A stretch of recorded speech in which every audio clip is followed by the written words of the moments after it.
Dictation start होगा 5 second में। Chairman साहब, मैं आपसे कहना चाहता हूँ कि हम लोग देख रहे हैं कि गरीबी सब के लिए नहीं है।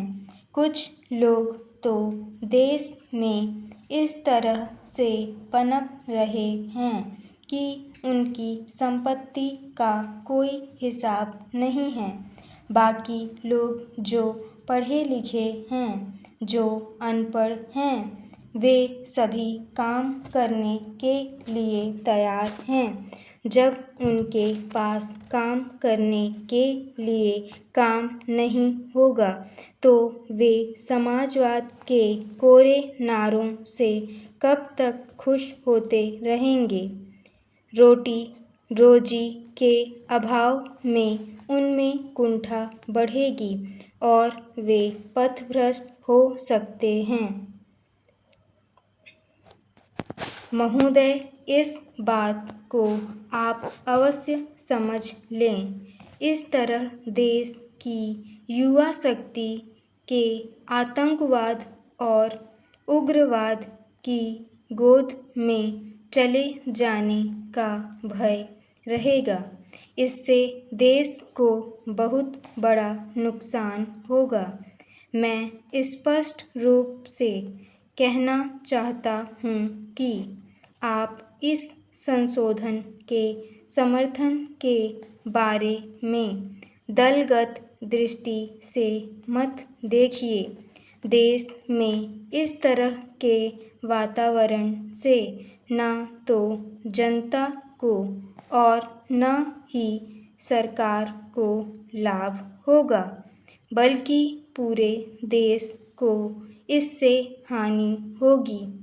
इसलिए मैं चाहता हूँ कि जो संविधान संशोधन विधेयक सदन में लाया गया है, उसे आप खुले मन में स्वीकार करें।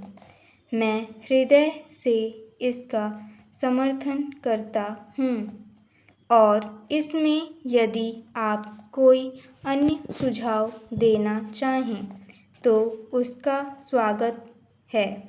सरकार के लिए केवल अपने घोषणा पत्र में लिखी हुई बातों को दोहराने से लाभ नहीं होगा।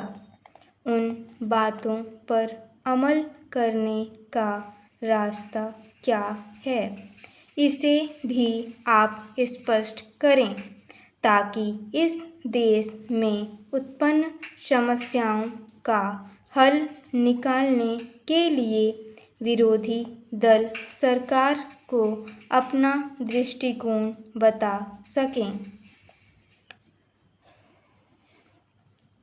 श्रीमान, अभी मेरे दोस्त ने जो विधेयक प्रस्तुत किया है, इसे स्वीकार करने से पहले इसका विश्लेषण करना आवश्यक हो गया है, क्योंकि मेरा निवेदन है कि इस विधेयक के संबंध में चर्चा आवश्यकता से काफ़ी अधिक हो चुकी है। मेरी दृष्टि में इस विधेयक का विचार क्षेत्र बहुत सीमित है और हमें केवल यह सुनिश्चित करना है कि यदि इस विधेयक को स्वीकार कर लिया जाए तो क्या इससे उस समस्या का समाधान हो सकेगा।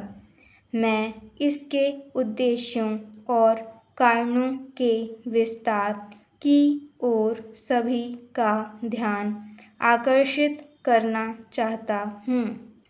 मेरे दोस्त रोजगार के अधिकार को सुनिश्चित करना चाहते हैं और इसे वाद विवाद का विषय बनाना चाहते हैं। समस्या यही है कि विपक्ष का दृष्टिकोण स्पष्ट नहीं है।